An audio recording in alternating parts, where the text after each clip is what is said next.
best way that I would describe the Walking Dead 400 Days DLC would be bittersweet.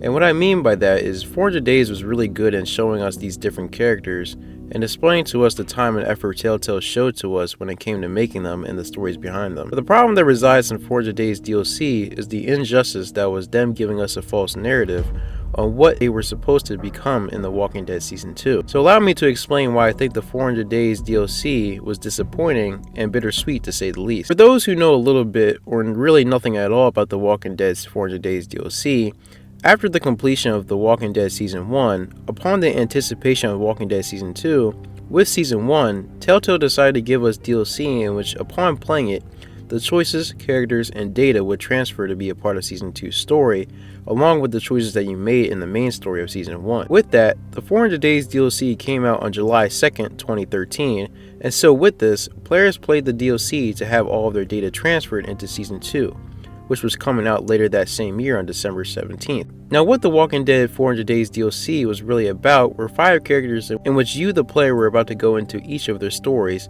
and make decisions within them that decided whether or not that character would be a part of the story in Season 2. These 5 characters being Vince, Bonnie, Wyatt, Russell, and Shell. These 5 characters all decided at one point to put their names and pictures on a bulletin board in hopes that someone would come out and search for them. One of the more interesting parts about playing each story was that in them, the game shows you a time frame of how long the characters have been alive since the outbreak of The Walking Dead. For example, just naming a few characters, Vince had 2 days, Wyatt had 41, Bonnie had 220, and so on and so forth. As for me playing the DLC for myself, I would have to say that each character did feel unique. It didn't feel like I was playing a character that didn't feel real in a sense, or felt like it was a copy-paste of another character. Each character felt new, and that's one of the big things that I loved about the DLC. I would say in my opinion, some of the stories felt like you were right there with them.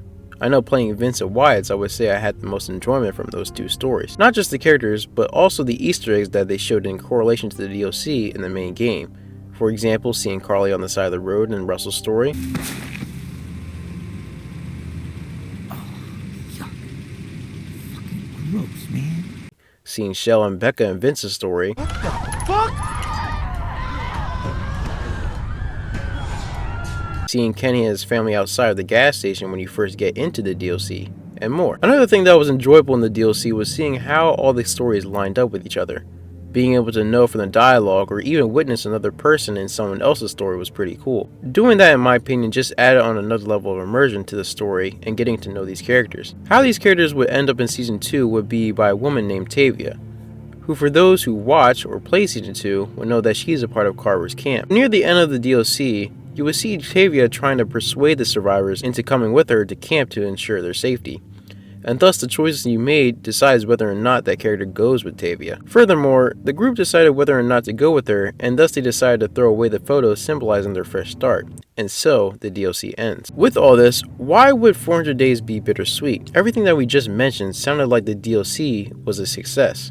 But on the other hand of the stick, we get the bitter side of things, which in this case is the actual inclusion and impact the DLC had in Season 2. Now, the 400 Days DLC did in fact do what it was supposed to do and transfer the choices onto Season 2, but not exactly the way that we thought it was going to be. Going into Season 2, playing the game as you normally would, up until you get caught by Carver's group and get sent to his camp to work, the only time that we get to see the 400 Days characters are in Episode 3, In Harm's Way.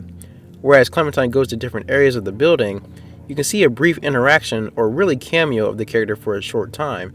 Soon after, we don't see them again. Only other 400 Days character that gets way more screen time than the rest and actually plays a role in the Season 2 story is Bonnie. In the DLC, no matter what choices you make, she ends up being a part of the story regardless, which I have my own opinions about her and her actions in my own video, but in terms of the story, she stays anyway. This is where the disappointment comes into play because in all honesty, with the characters besides Bonnie being no more than cameos, really just was a waste of potential and overall people's time. Sure, the stories were great, the characters were great, and the whole premise of them being involved in another season of The Walking Dead was awesome. But you have to think, especially back then, people had to wait for not just the next season to come out, but the episodes to come out as well. So just imagine waiting all that time, eager to see what Telltale's about to bring with Season 2 and the 400 Days characters, just for them to have a bare minimum 10 seconds of spotlight to then afterwards never be remembered again. Me personally, I would love if Vince had a bigger role, like being part of the main group, having maybe Becca interact with Clementine in a way where they become partners or enemies, Bring back that dynamic with Russell and Nathan. Heck, have Nathan be a mini villain of some sort in season 2. What if Eddie switched places with Arvo? Or Bonnie for that matter, because of her drug problem?